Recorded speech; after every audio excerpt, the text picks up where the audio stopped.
have here is a 1964 Dart GT convertible. Equipped with the V8. First year a V8 was available in the Plymouth or Dodge A-Body line. This one has an automatic, it's a push button. 64 was also the last year for push button transmission. It's here for some work. We'll go over that in a second. Let's open the hood. This is the 273 V8. This is the first year for this engine. First year it was only equipped with a 2-barrel. It also was a late introduction, came out in end of January of 64. They could be available with a manual transmission or an automatic. Again, this one's an automatic. They originally were 2 barrels, as I said. In 1965, you could get the 4-barrel version of this engine, which is how this car is equipped. So this car here is equipped with disc brakes. It has the 73 to 76 A-body setup on it, but it does have rotors with a small bolt pattern. So literally all the wheels match and everything. So it has a small bolt pattern still, not the big bolt pattern like most of the 73s and up with that kit have. The rear end, it originally had the 7 1/4 rear end. That just didn't last long. It has an actual 8 3/4 in it now, 323 open rear in it. So the reason why the car's here is we're doing the valve seals on it. It makes a little smoke on cold start and on deceleration. The other issue it's here for is the radiator.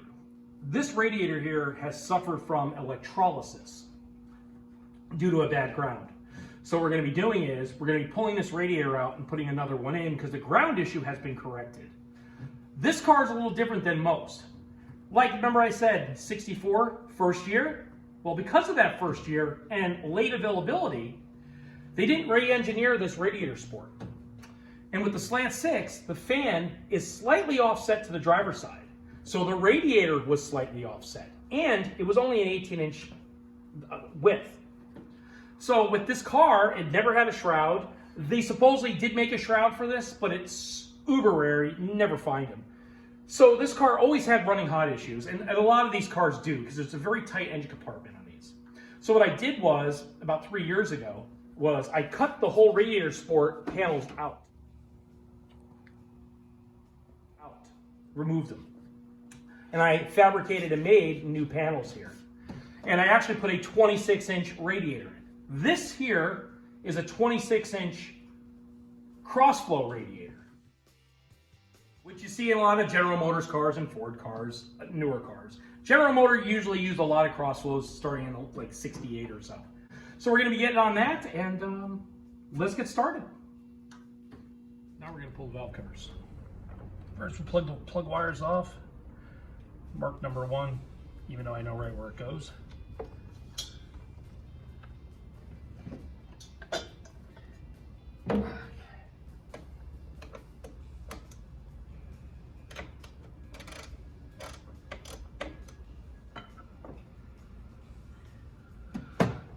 Since this has power brakes, remember how I said before, these engine compartments are very tight?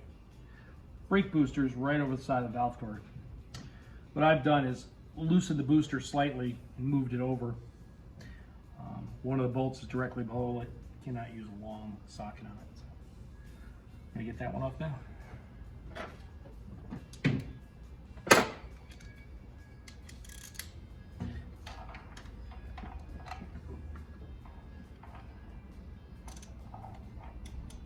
Okay, got all the bolts out of the valve cover.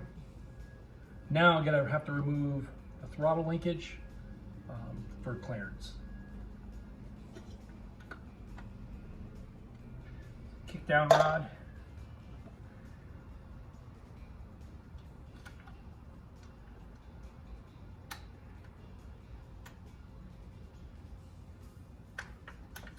Take the throttle shaft out of there and move the cable.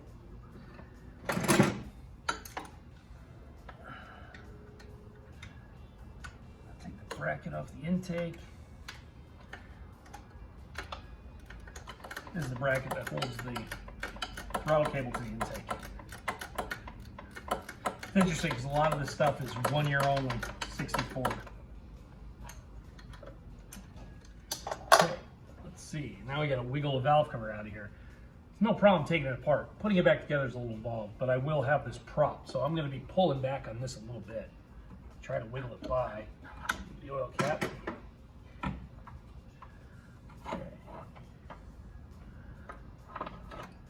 Okay, that valve cover's off. Remember I said before, 64 to 67 273s, high performance, use these cool valve covers with these fins. They're part of the valve cover. The other thing that they used on small blocks up until I believe 69 was they had these little holders to hold each spark plug wire.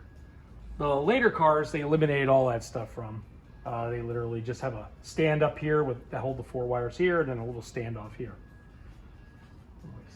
It's got some mileage on it. Another thing about the 273, which is different than all the other LA engines, the 318, the 340, the 360 is, it actually uses mechanical valve train, meaning it has a mechanical lifter instead of a hydraulic lifters. All the other small block Chryslers used stamped steel rocker arms, so there was no adjustments or anything on them, and they used hydraulic lifters for the valve lash. 273, 2-barrel or 4-barrel, didn't matter, got solid lifters and adjustable valve train. The big trick is people used to take these rocker arms, these are cast, these are very durable, and they would use these on the later Mopars to fine-tune valve lash. Because even though the lifter's hydraulic on the later engines, it's not as precise for the correct valve lash. Like, you know, you got to use different push rods, different lengths. If say you mill the heads on the thing and then you deck the block to clear it to start right. So these usually work pretty good. There is an upgrade for the nuts, for the adjusters. You can actually change it to where it has a pinch nut, and so basically you can adjust it. These are a friction bolt or friction nut. So you tighten them and they got friction threads. They actually sell a lock nut kit for these. It's a good thing to do because over the years these can loosen up. Again, these were not designed for high performance. This is what they used, was a solid lifter cam. A lot of engines are solid lifter cam. A lot of engines used solid lifters, not just this. So yeah, so that's why they did this. And then when they came out with the 318, they went with those steel rockers, when they came out with the 318, they went with that stamped steel rocker setup with the non-adjustable valve train. The Slant 6 actually kept a adjustable valve train just like this, very similar to this, all the way up till 1983 or 84. And then for the last 3 or 4 years, they actually had hydraulic lifters in them. And but that's about it. So anyways, we got the valve cover off. I'm gonna pull the other side off too. Let's get to it.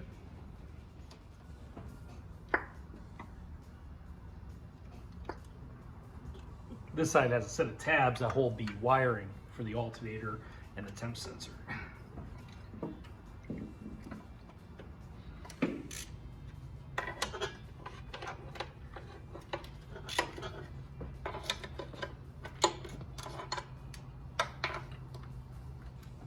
Yeah, these bolts weren't that tight. Pretty common over time. Valve cover bolts loosen up. Gasket shrinks, contract. It's another hot one out here. It's 103 today. Probably about 100 right now. Pop that valve cover off.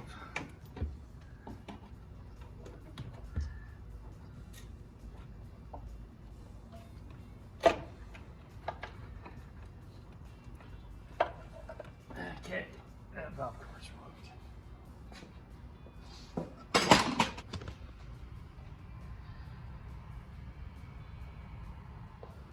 So the valve covers are off. Before I pull those rocker shafts off, I will back off these valve lashes a little bit. The next thing to do is pull off these rocker shafts.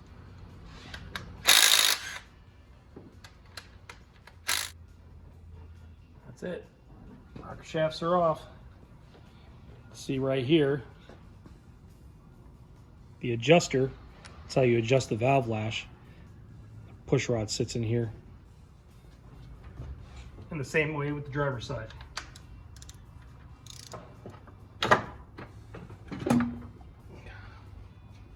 Best place to do is just put them back in the valve cover. Both rocker shafts are removed. Now what we're going to do is pull the spark plugs.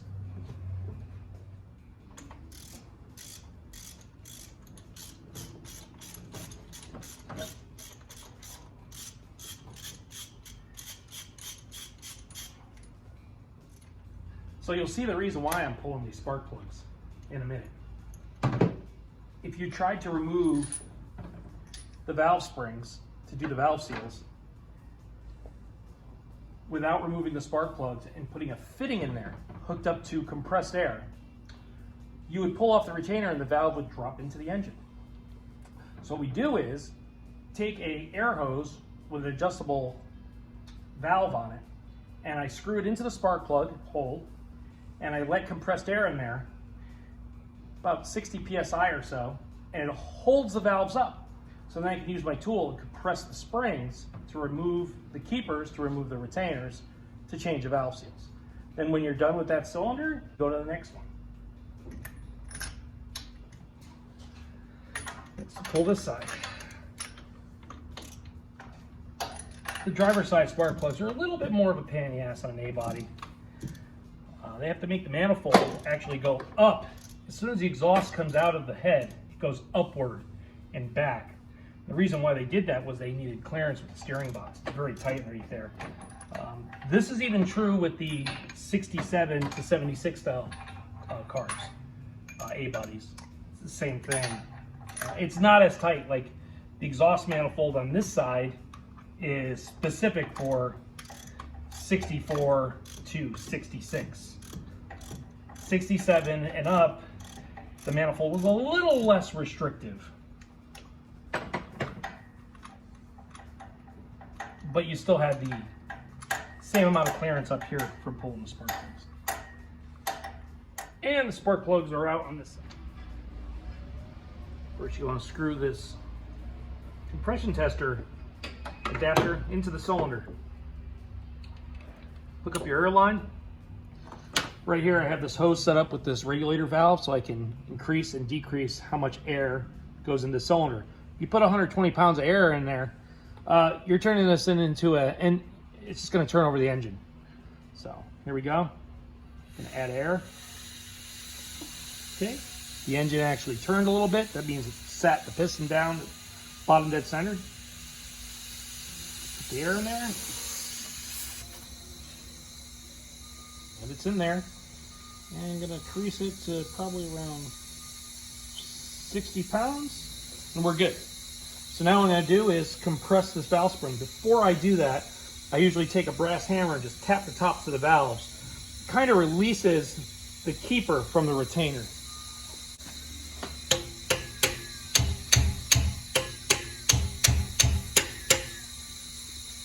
This here is the valve spring compressor. This one's designed to remove the valve spring with the engine assembled. This one here is pretty neat because it has a provision to run the bar to tighten it, but I'm actually going to use my little impact to compress it because it's got a little fitting there.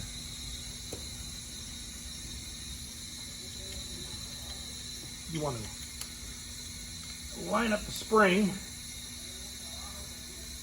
as low as possible in there. You want to make sure there's a little jaw there, the pusher that pushes the valve spring. You kind of want to keep that lined up. Start it like that. What I'm going to do is I'm going to take this.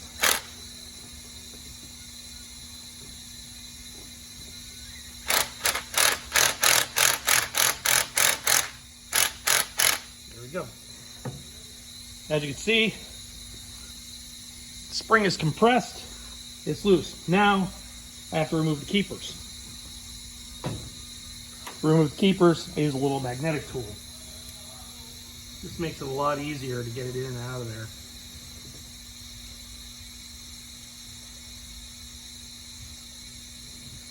It still will fight you a little bit though. There's one keeper. You can see the groove. That's what holds. It uses as the keeper goes into the retainer goes up, and this is wedge shaped, so it actually wedges it against the valve.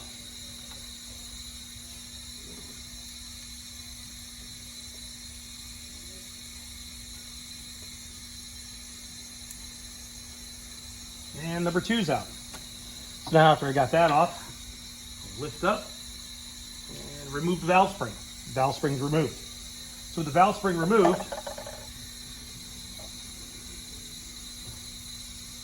the original valve seal is stuck in here. This valve seal here is an umbrella style, meaning it's just that. It sits on the valve, and as the valve goes up and down, this thing slides around, and it tries to keep the oil from getting down the guide. During deacceleration, you get high vacuum in the intake track, and it'll actually pull oil past the seal and through the guide if the guides are really worn, and it'll actually burn that oil. That's why you see smoke on deacceleration. The style we're going to put in now is similar to this umbrella style, but it's a little bit more modern to where it actually is a positive seal. So it'll actually slide over the valve guide.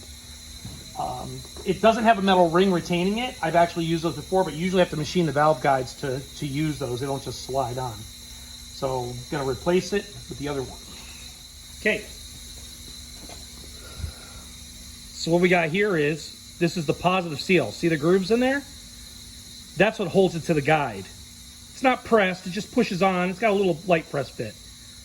Where the original one is just an umbrella. It just slides around.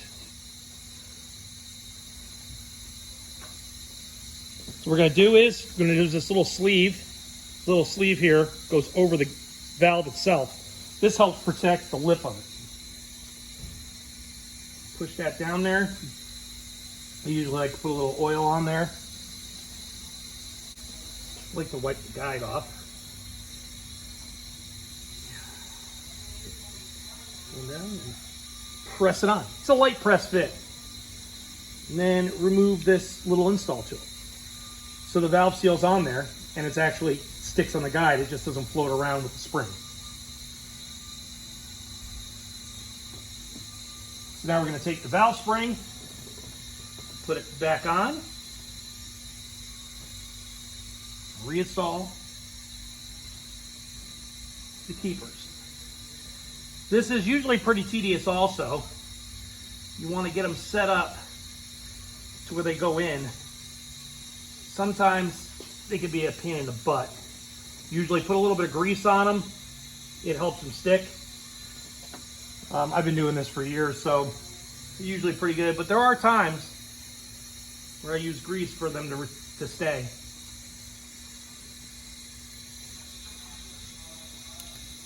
Okay, that one's on. So they're both in. You want to make sure they're both tapped into the groove. And you can actually hold up a little bit on the valve tool as you loosen it. Because as you loosen it, the spring's going to seat to the bottom.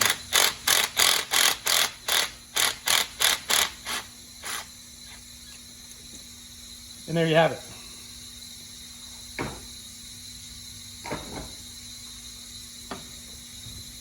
Valve seal is completed. It's all installed. It's all to it. Then after that, go on to the next valve.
can see on the exhaust side, they actually use the same style as the original intake, which is okay.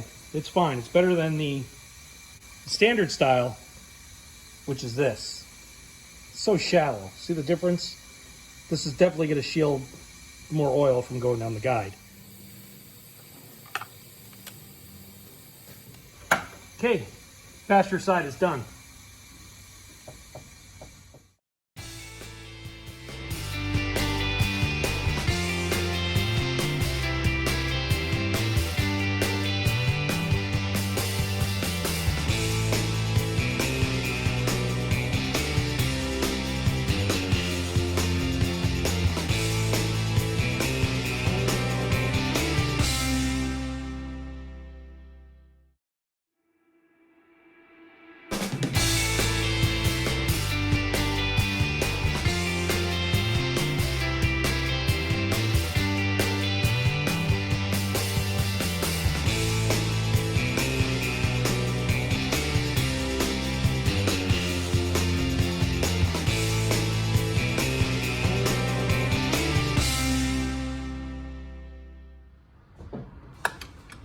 Master cylinder to give me room on these.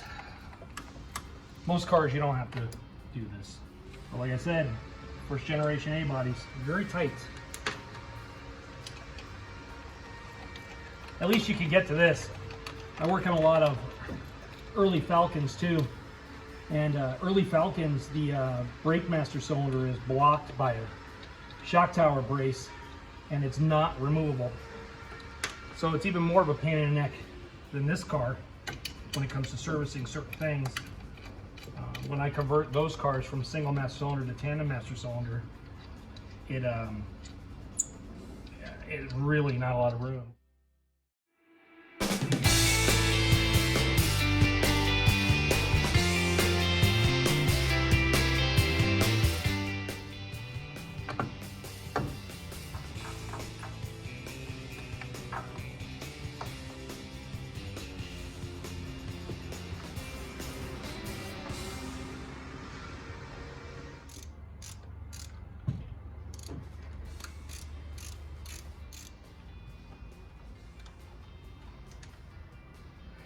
Rocker shaft's on.